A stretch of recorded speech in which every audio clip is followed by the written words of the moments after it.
Okay, so I'm going to talk about the different types of neurons in the sympathetic and parasympathetic division and their structure and function. So first is this in pink is the somatic sensory neuron, or afferent sensory neuron. This is the cell body, which is located in the dorsal root ganglion.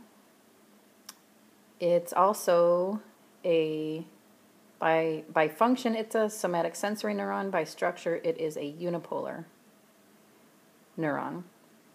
It synapses with the cell body of an interneuron, which is also multipolar, in the posterior gray horn of the spinal cord,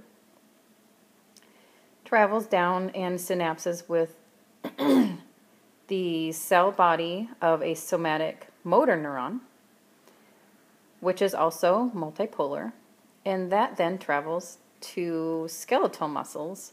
It innervates the skeletal muscles, and it releases acetylcholine neurotransmitter, which means it binds to a cholinergic nicotinic receptor. That then opens acetylcholine-gated sodium and potassium channels, and it's excitatory, so it causes the muscle to contract. In orange is a visceral sensory neuron, which is also unipolar. The cell bodies of this visceral sensory neuron are located in the dorsal root ganglion, and then it synapses with the cell bodies of an interneuron, also in the posterior lateral horn of the spinal cord. That then synapses with cell bodies of the preganglionic autonomic motor neuron, which is also multipolar. Then that travels down into either the cell bodies of the ganglion, or it can also travel to the adrenal medulla. This is the autonomic or sympathetic trunk ganglia. Here,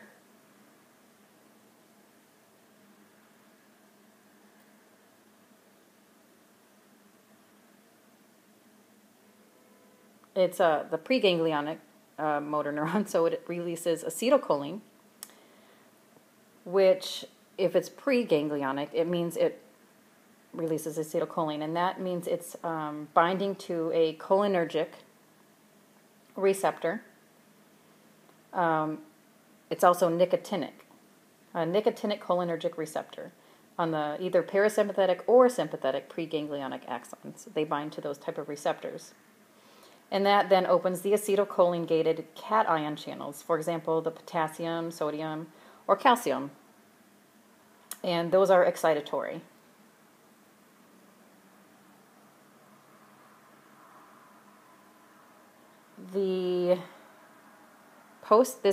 That then binds to the cell bodies of a postganglionic autonomic motor neuron, and that then innervates the effector organs such as cardiac muscle, smooth muscle, glands, and adipocytes.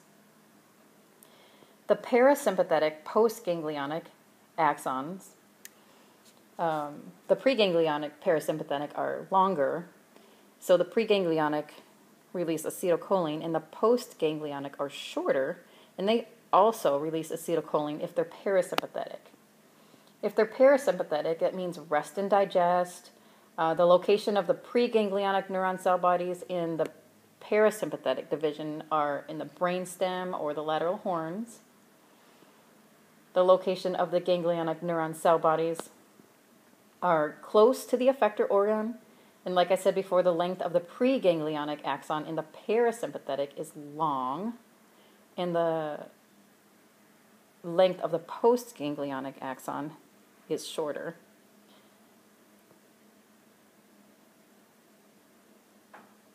The parasympathetic, if it's rest and digest, can be excitatory or inhibitory. It's going to bind to muscarinic cholinergic receptors on cardiac and smooth muscle, most exocrine glands, some endocrine glands, and then sweat glands.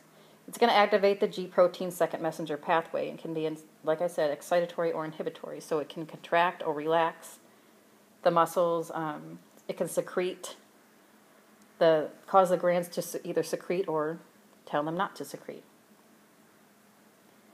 It's very rare, but sometimes the sympathetic postganglionic axons release acetylcholine, and then they would also bind to muscarinic receptors on the sweat glands of the skin, the arterioles of the skeletal muscle, or the erector pili muscle.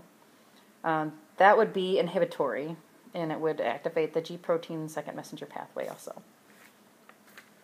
So if this postganglionic axon is part of the sympathetic division, that means it helps cope with the 4 E's, which is exercise, emergency, excitement, and embarrassment. The preganglionic neuron of the cell bodies of the sympathetic division are located closer to the lateral horn, specifically the T1 through L2. The location of the ganglionic neuron cell bodies, where the ganglia are going to be closer to the vertebral column. The length of the preganglionic axon in the sympathetic division is going to be short, and then the length of the postganglionic is going to be longer. If we're talking about the sympathetic division, the neurotransmitter that's released in the postganglionic axon is going to be mostly norepinephrine. So we can go over to this chart. And if it's mostly norepinephrine, it's going to be the sympathetic postganglionic axons or the adrenal medulla is where it's going to come from. If it's just adrenal medulla, it's going to be epinephrine. Either way, it's going to bind to one of 5 of these receptors. So we can remember basically 1 or 2 words for each one. We'll start with the beta 1 receptors. Let's go back one more time. If it is releasing norepinephrine, then it's going to be an adrenergic receptor. And then that's going to bind to, if it binds to autorhythmic cells on the cardiac muscle, we can remember just the word heart for beta 1. If it's beta 1, it's going to activate the CAMP second messenger pathway, which is going to be excitatory. So 1 is excitatory. And then if it binds to smooth muscle of arterioles and bronchioles, we can remember 2 words, blood vessels and bronchioles. That's beta 2. It's going to relax these muscles, so it's going to be inhibitory. So 2 is inhibitory, 1 is excitatory. If it binds to fat cells, which are adipocytes, it's going to be a beta 3 adrenergic receptor. It's going to do, again, activate this CAMP second messenger pathway, and it's going to be excitatory, so it's going to break down those fat cells. So 1 and 3, the odd numbers, are excitatory. 2 is inhibitory. Beta 3, I just remember that it's the highest number in all of these receptors, so it's got the most stuff, so I just associate that with fat. Anyway, then the alpha 2, so if it binds to a receptor on in the GI tract, we can remember that. Smooth muscle of digestive organs, it's going to relax, so it's going to inhibit, because remember we're talking about the sympathetic division, so we don't want digestion going on when we have a fight or flight situation, so it's going to relax those muscles, and it's going to be called the alpha 2 adrenergic receptor. Of course, that's going to inhibit the CAMP second messenger pathway. And then pretty much everything else, if it binds to anything else, it's going to be the alpha 1. And that's going to be excitatory, same as the beta 1. So alpha 1 and beta 1 are going to be excitatory.